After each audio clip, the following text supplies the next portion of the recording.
D-Day from the air.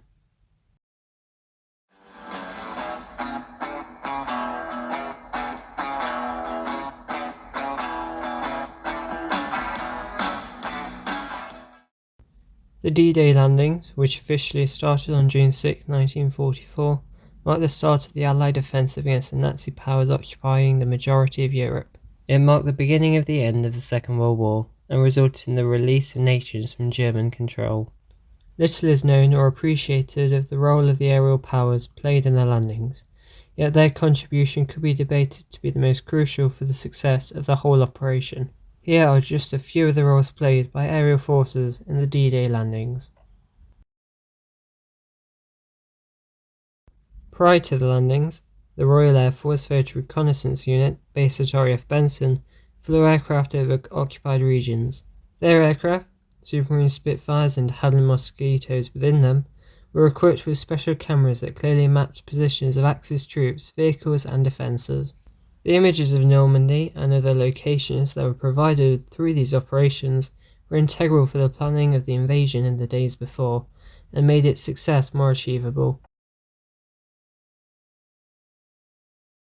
Operation Dead Stick officially began late in the evening on June 5, 1944.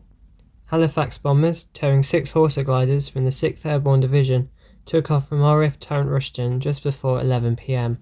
The leader of the group was Major John Howard, and the tows were released at 6,000 foot over Cabourg, France. The Halifax bombers continued on to bomb a cement factory that was a few kilometres south of the intended target for the gliders, in order to distract the Axis powers. 3 of the horses landed at Bénévaux Bridge, codenamed Pegasus Bridge as it was the nickname of the 6th Division.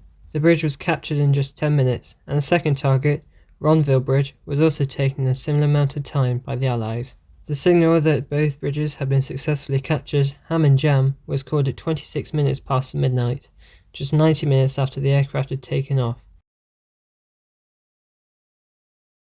As part of Operation Overlord, paratroopers were dropped deep into occupied France, mostly from Douglas C-47 Dakotas. The role of these troops was to occupy and control vital bridges and roads around the invasion area, and prevent German troops and other forms of reinforcements from entering.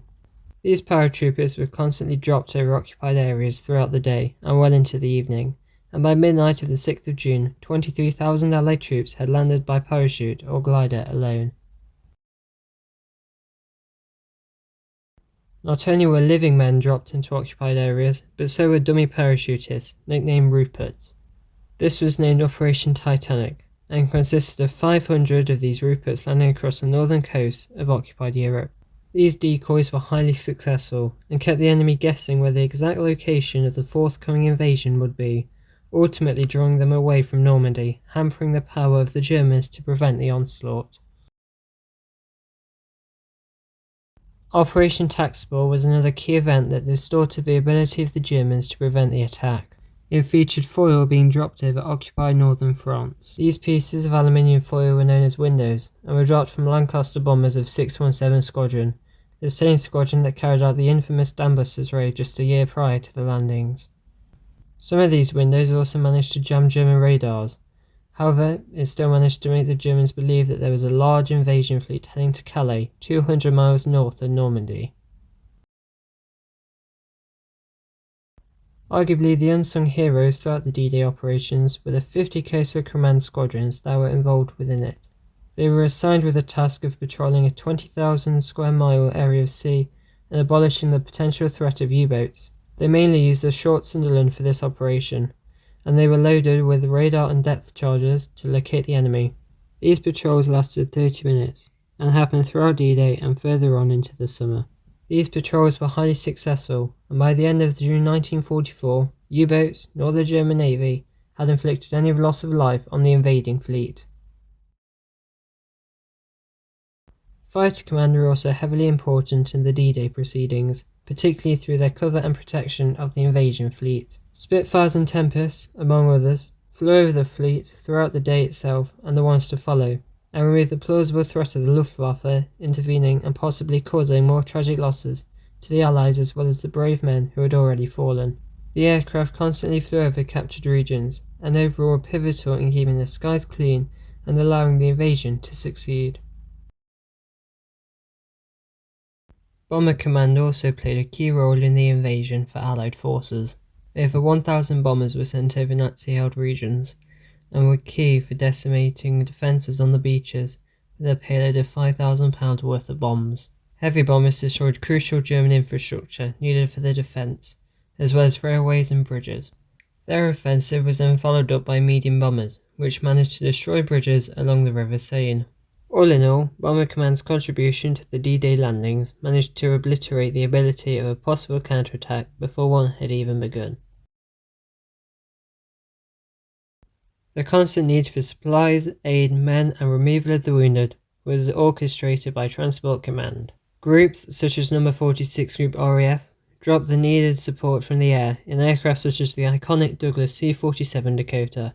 Complementary to this, they also ferried troops who were wounded in battle back to England where they could receive the necessary treatment. This required a large level of skill from pilots to be able to land on short, makeshift runways in the middle of a battlefield.